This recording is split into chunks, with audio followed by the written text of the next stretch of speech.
साथियों, आज हम वाल्मीकि रामायण के बालकांड के 23वें सर्ग की कथा सुनेंगे। इस सर्ग में विश्वामित्र जी और राम जी चलते चलते महादेव के आश्रम के पास पहुंच गए। यहाँ उन्होंने एक रात्रि विश्राम किया और वहाँ के साधु संतों के साथ अद्भुत कथा वार्ता की। इसका वर्णन इस अध्याय में किया गया है। तो चलिए आज 23वें अध्याय का पाठ सुनते हैं। श्री सीतारामचंद्राभ्याम नमः। श्रीमद् वाल्मीकि रामायणम बालकांडम त्रयोविंशः सर्गः। विश्वामित्र सहित श्री राम और लक्ष्मण का सरयू गंगा संगम के समीप पुण्य आश्रम में रात को ठहरना। जब रात बीती और प्रभात हुआ तब महामुनि विश्वामित्र ने तिनकों और पत्तों के बिछौने पर सोए हुए उन दोनों ककुत्सवंशी राजकुमारों से कहा, नरश्रेष्ठ राम, तुम्हारे जैसे पुत्र को पाकर महारानी कौशल्या सुपुत्र जननी कही जाती हैं। यह देखो, प्रातःकाल की संध्या का समय हो रहा है। उठो और प्रतिदिन किए जाने वाले देव संबंधी कार्यों को पूर्ण करो। महर्षि का यह परम उदार वचन सुनकर उन दोनों नरश्रेष्ठ वीरों ने स्नान करके देवताओं का तर्पण किया और फिर वे परम उत्तम जपनीय मंत्र गायत्री का जप करने लगे। नित्य कर्म समाप्त करके महापराक्रमी श्री राम और लक्ष्मण अत्यंत प्रसन्न हो तपोधन विश्वामित्र को प्रणाम करके वहां से आगे जाने को उद्यत हो गए। जाते जाते उन महाबली महाराजकुमारों ने गंगा और सरयू के शुभ संगम पर पहुंचकर वहां दिव्य त्रिपथगा नदी गंगा जी का दर्शन किया। संगम के पास ही शुद्ध अंतःकरण वाले महर्षियों का एक पवित्र आश्रम था, जहां वे कई हजार वर्षों से तीव्र तपस्या करते थे।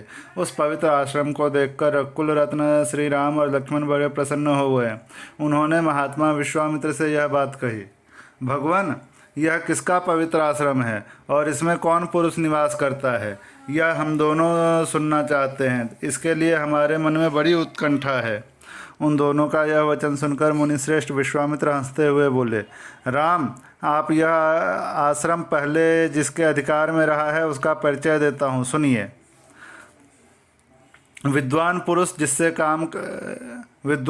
जिसे काम कहते हैं वह कंदर्प पूर्व काल में मूर्तिमान था, शरीर धारण करके विचरता था। उन दिनों भगवान स्थाणु शिव इसी आश्रम में चित्त को एकाग्र करके नियम पूर्वक तपस्या करते थे। एक दिन समाधि से उठकर देवेश्वर शिव मर्दगणों के साथ कहीं जा रहे थे। उसी समय दुर्बुद्धि काम ने उन पर आक्रमण किया। यह देखकर महात्मा शिव ने हुंकार करके उसे रोका।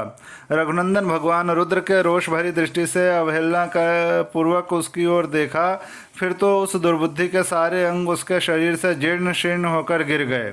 वहाँ दग्ध हुए महामना कंदर्प का शरीर नष्ट हो गया। देवेश्वर रुद्र ने अपने क्रोध से काम को अंगहीन कर दिया। राम तभी से वह अनंग नाम से विख्यात हुआ। शोभाशाली कंदर्प ने जहाँ अपना अंग छोड़ा था वह प्रदेश अंग देश के नाम से विख्यात हुआ।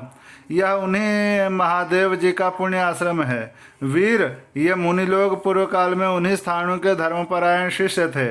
इनका सारा पाप नष्ट हो गया है। शुभ दर्शन राम, आज की रात में हम लोग यहीं इन पुण्य सलीला सरिताओं के बीच में निवास करें। कल सवेरे इन्हें पार करेंगे। हम सब लोग पवित्र होकर इस समय पुण्य आश्रम में चलें। यहाँ रहना हमारे लिए बहुत उत्तम होगा। नरश्रेष्ठ, यहाँ स्नान करके जप और हवन करने के बाद हम रात में बड़े सुख से रहेंगे।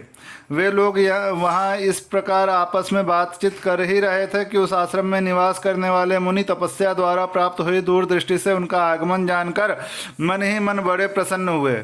उनके हृदय में हर्षजनित उल्लास छा गया। उन्होंने विश्वामित्र जी को अर्घ्य पाद्य और अतिथि सत्कार की सामग्री अर्पित करने के बाद श्री राम और लक्ष्मण का भी आतिथ्य किया। यथोचित सत्कार करके उन मुनियों ने इन अतिथियों का भांति भांति की कथा वार्ताओं द्वारा मनोरंजन किया। फिर उन महर्षियों ने एकाग्रचित्त होकर यथावत संध्या वंदन एवं जप किया। तदनंतर वहाँ रहने वाले मुनियों ने उन अन्य उत्तम व्रतधारी मुनियों के साथ विश्वामित्र को आदि को शयन के लिए उपयुक्त स्थान में पहुँचा दिया। संपूर्ण कामनाओं की पूर्ति करने वाले उस पुण्य आश्रम में उन विश्वामित्र आदि ने बड़े सुख से निवास किया। धर्मात्मा मुनिश्रेष्ठ विश्वामित्र ने उन मनोहर राजकुमारों का सुंदर कथाओं द्वारा मनोरंजन किया। इस प्रकार श्री वाल्मीकि निर्मित आर्ष रामायण आदि काव्य के बालकांड में 23वां सर्ग पूरा हुआ।